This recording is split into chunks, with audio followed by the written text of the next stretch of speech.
those who have come to Christ since his ministry on earth, who constitute his church. Because we will be raptured. The rapture event is clearly a singular event described in the New Testament. 1 Thessalonians 4, 1 Corinthians 15, John 14. It is a singular event.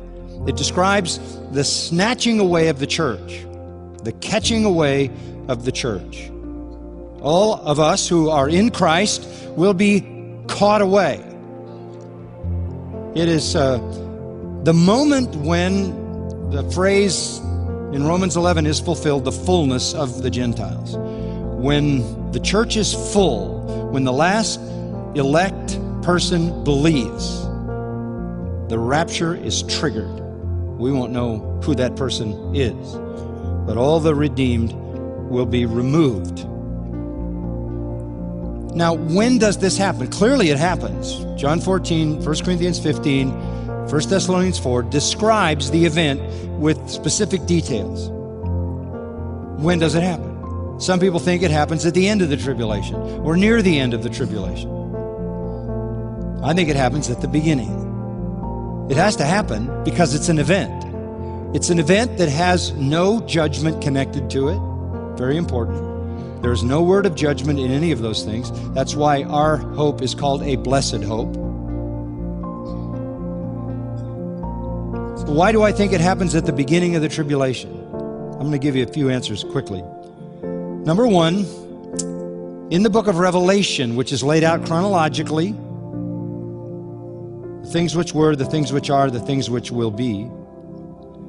In the book of Revelation, the church appears in chapter 1 on earth.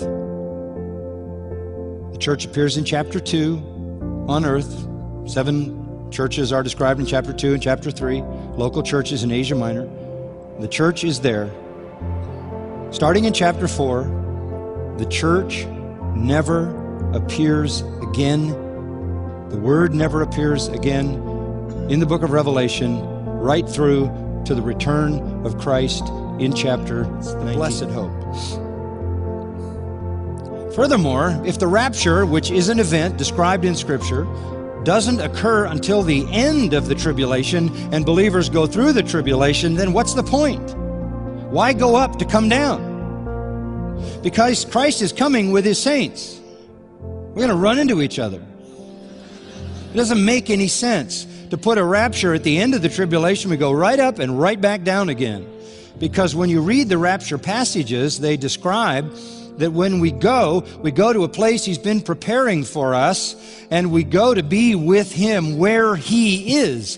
He doesn't come to be with us where we are.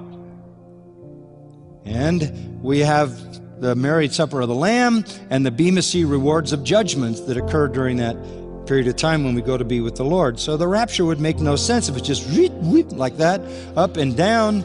It doesn't make sense. Here's an even more important problem. If all believers are raptured at the second coming, if we all get raptured at the second coming, the rapture is a transformation. The dead rise with new bodies. The living have their bodies transformed into a glorious body, like unto his body. So now we're glorified in our eternal state. The question is, who populates the kingdom? You got an earthly kingdom of Christ. All the sinners have just been destroyed. All the believers have just been transformed. You better be an amillennialist, because you can't have a kingdom, because there's nobody in it. The only way you can populate the kingdom is to have the church taken out at an earlier time, which makes complete sense with Scripture. Then you have a 7-year period of the greatest revival in the history of the world, with the preaching of the gospel, the conversion of a third of the Jews who become evangelists, the people from every tongue and tribe and nation coming to Christ, saying, "Worthy is the Lamb," the gospel preached by a flying angel and 2 witnesses who are resurrected in front of everybody. There's a great mass of people who are converted. When the Lord comes back with his angels and his church, they're still alive. He destroys the ungodly. They are the goats, in Matthew 25, and he takes the godly believers who have been converted in that 7-year period into the kingdom. They are the sheep. Come, you beloved of my Father, inherit the kingdom prepared for you.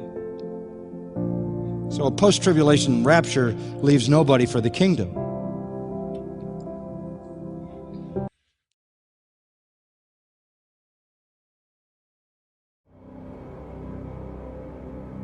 And I saw another sign in heaven, great and marvelous, 7 angels having the 7 last plagues, for in them is filled up the wrath of God.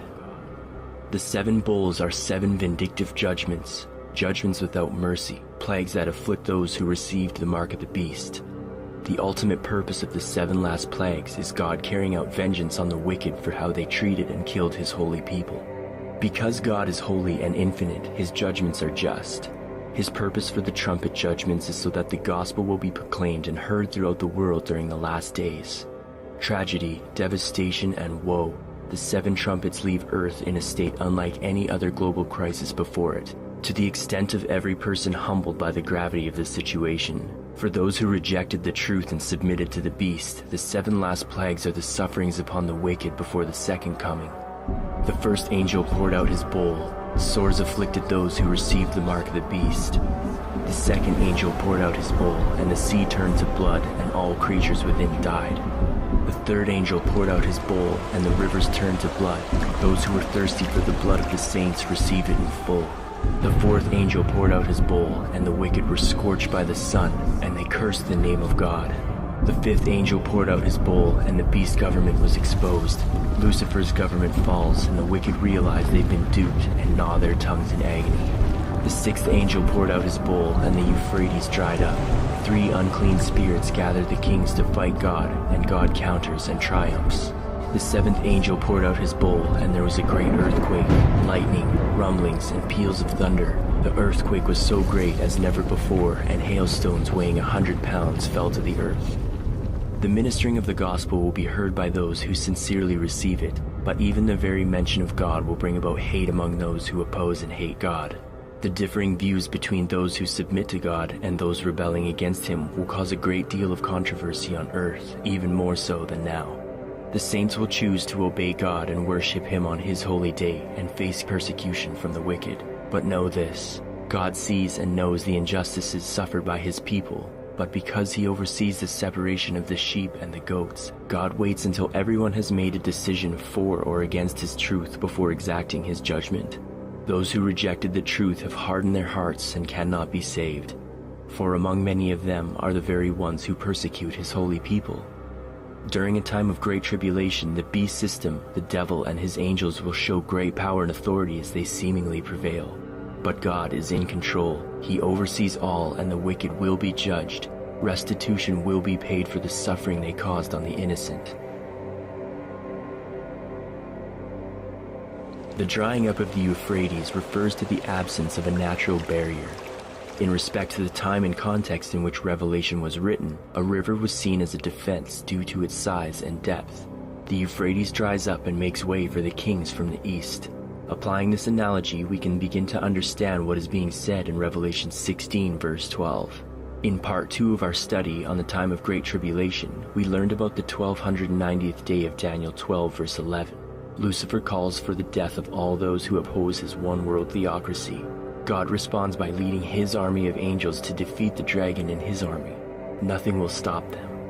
The drying up of the great river Euphrates signals that Jesus has crossed over the river and visibly advances to rescue his holy people from certain destruction. This is the sign of the Son of Man that will be seen in the heavens.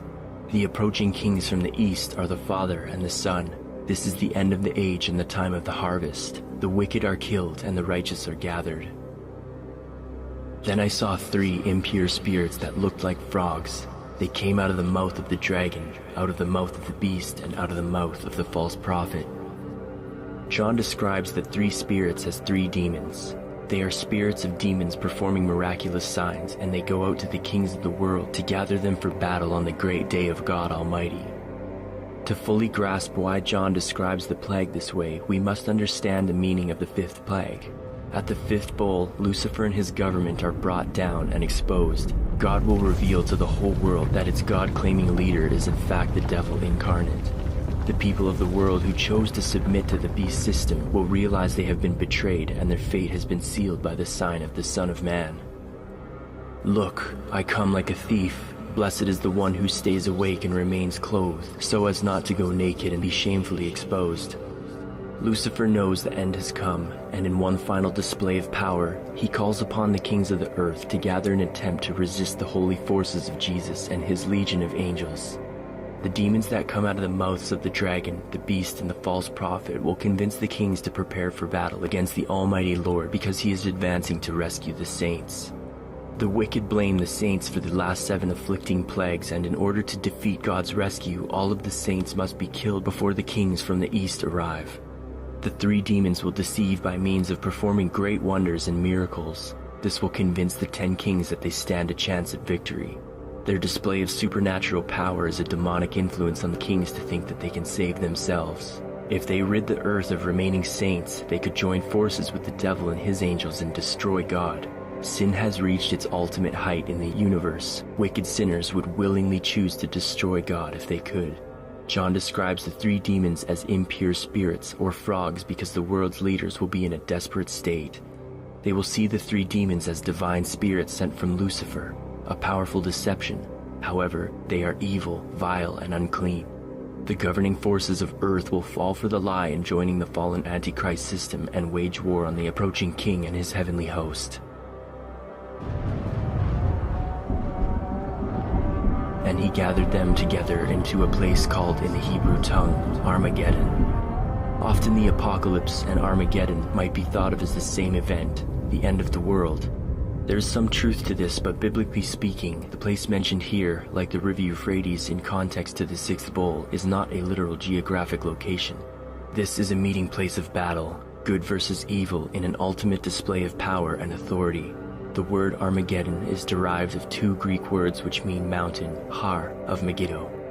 Old Testament parallels provide insight on the meaning of this passage, as the plains of Megiddo were regarded in ancient times as a battlefield of kings.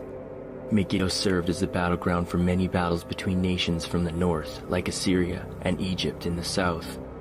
We read in scripture that past kings had met their end there, like King Ahaziah and King Josiah. Armageddon, spoken of in Revelation 16, tells of God's intervention for the sake of his holy people, resulting in the 10 kings of the world to join forces with fallen Babylon in a fight at the battlefield of kings. No more time remains. The wicked join forces on earth and must face the Lord who comes on the clouds with great glory. Armageddon will be an awesome display of good defeating evil.